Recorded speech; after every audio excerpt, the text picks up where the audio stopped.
good way of finding a good rapport to them. And to the other part of the question, to the other part of the question, what are your strategies to build a positive and supportive school environment? To build a positive and a supportive school environment, I think that starts with the students. One, if we market our students in any given platform, if there is an event here, a student who can sing, let him come and sing. If there is an event here, a student who can dance, let him dance. He will see that us as leaders, we are giving him or her the chance to showcase anything that is going around. How do you entail to maintain relevance of that docket in this campus?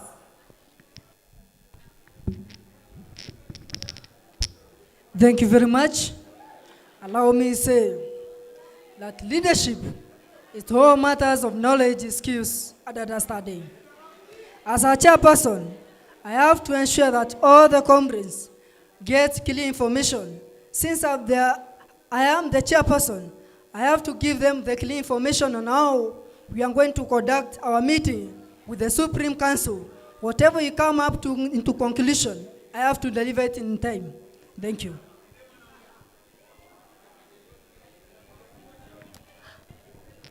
Thank you. Now have your seats.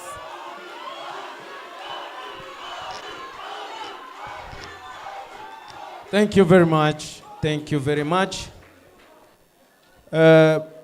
Kabla hatuja kwenda katika kitengo kile cha Supreme Council, tuko na wageni wetu siku hii ya leo, na ningependa kumuita mbele Ben Hill wa Lubengo.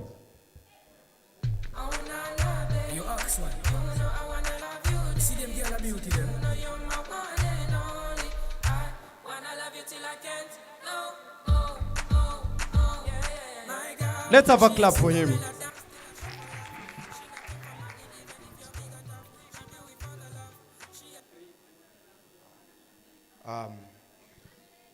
Good evening, good afternoon. My name is Benihin Walubengo. I'm the president and founder of the I Speak Society. I'm also a student at Daystar University, study international relations and political science. I'm an author. And by God's grace, I also sit in the United Nations board, influencing a few policies in terms of young people. And so I was just invited for the next 15 or 10 minutes just to share with the leaders who are here ideas in terms of how they can package themselves to take the school to the next level, and ideas in terms of how they can package their communication to impact the students.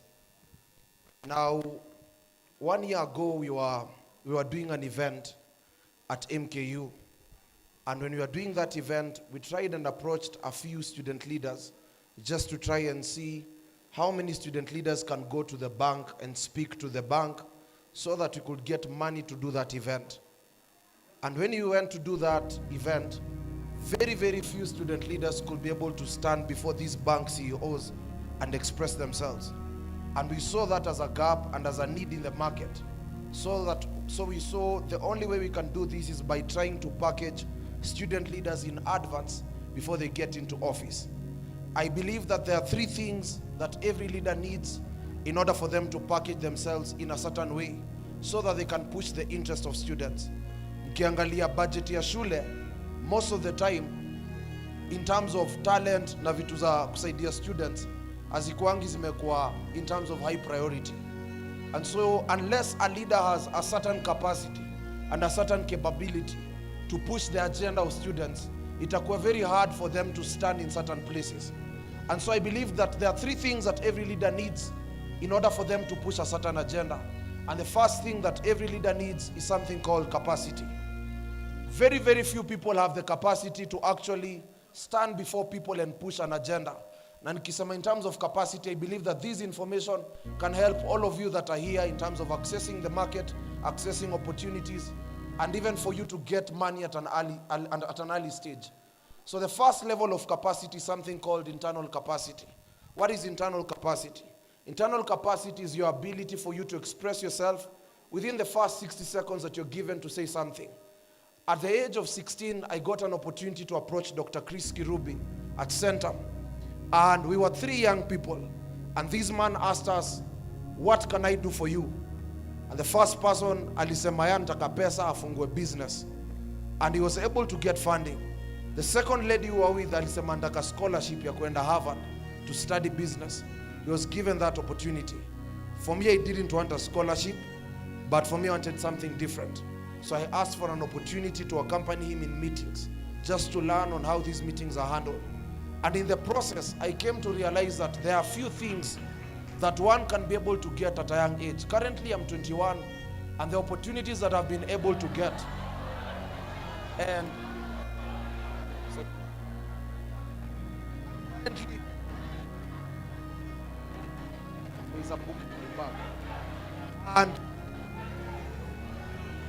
there's a book in my bag. There's a book, yes, in my bag. And there is go to opportunity. And whatever, naweza tulie tu kiasi for a few minutes, and then we shall give you an opportunity to campaign just for a few minutes.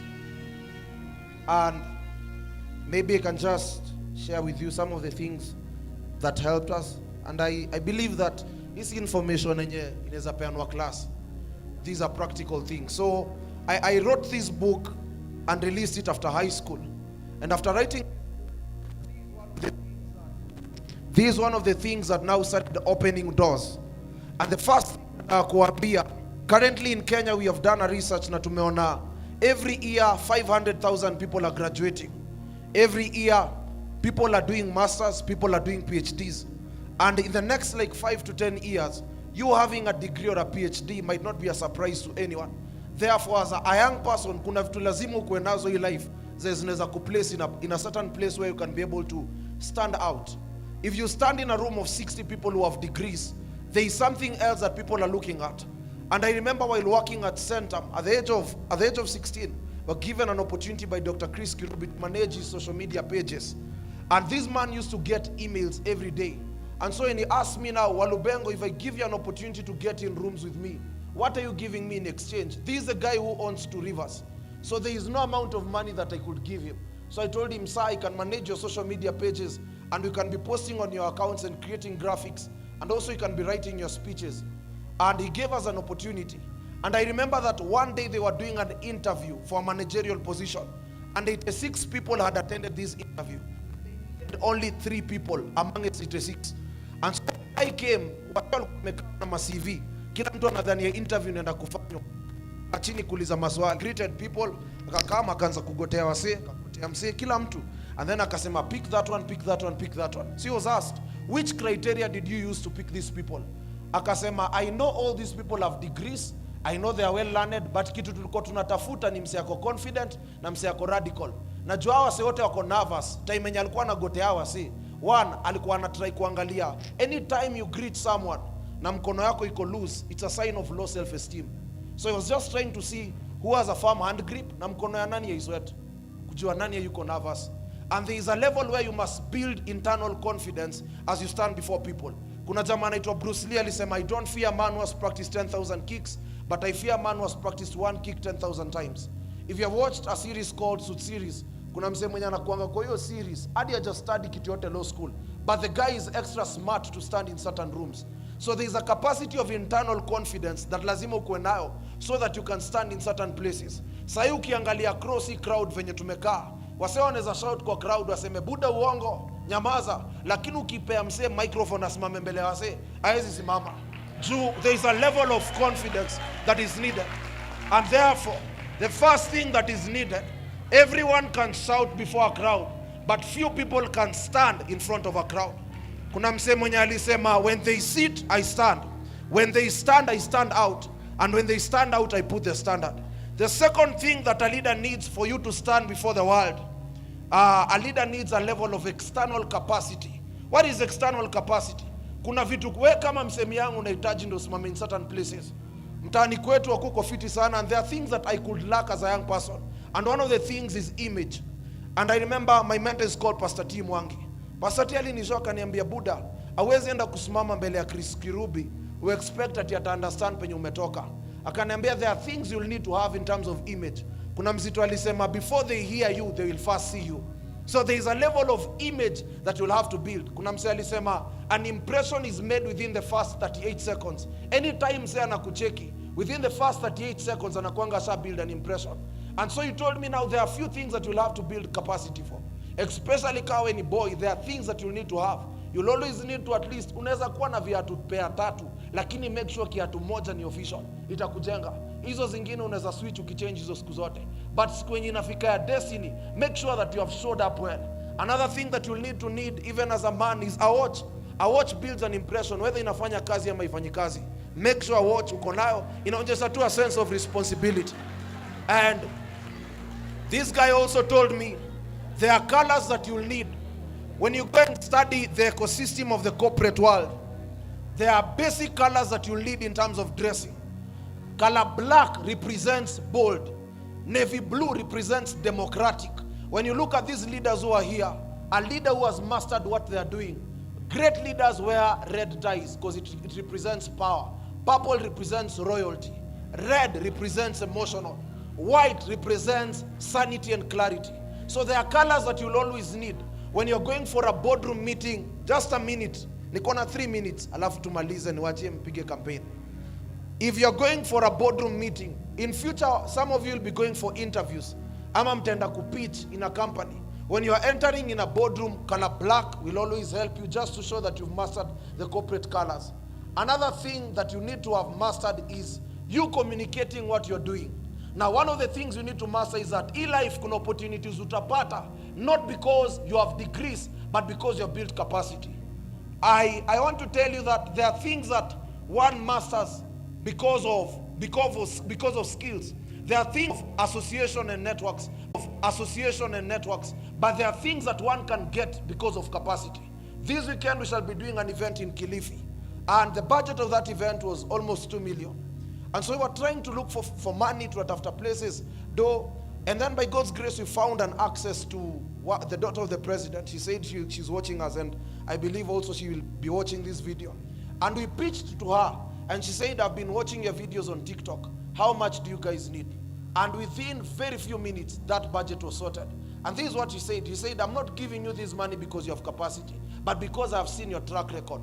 Time yenye David alisimama mbele ya Saul, alisema, I have killed the bear, I have killed the lion. The bear was the king of the hood. The lion was the king of the jungle. Goliath was the king of giants. There is a level where you must have a track record.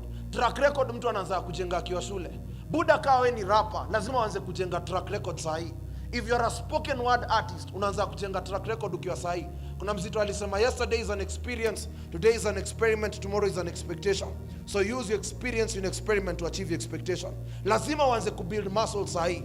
There is also Muhammad Ali alisema, champions are made in the gym but awarded in the ring. It is out of track records that you are able to build something that is tangible. Nilianza kupiganga my event zikiwa free nikiwa high school. Pastor T alikuwa nita event anasema, Beni, ongea dakika 5 kabla ni preach. And then through that I was able to build certain muscles. And one of the things that I used to do, anywhere that I would go, I would always take a picture. And so anytime I would meet great people, I could not ask them even for money. I knew that when you meet great people, you don't borrow money, you give them value and vision. Because kila msemi young akipatana na wazito anaomba do. Anytime utaipatana na mse great, make sure that you leave these people with 3 things. Number 1, leave them with something that will make them not to forget you. Number 2, always have stories that you can say that will always pump up these people. One of the stories that is most powerful that I have always used in boardroom meetings is a 30-second story about Mahatma Gandhi. Mahatma Gandhi alikuwa mse wa India. He was a human activist. And one day he was going to climb a train, and he had 2 sandals on his feet. And as he was climbing the train, one of his sandals fell down. And then he had an option because the train was moving. Either to climb with 1 sandal, ama ashuke chini avae sandals na train imwache. He climbed the train and threw the other sandal. And when he was asked, sir, why did you throw the other sandal? He said, I threw the other sandal so that whoever finds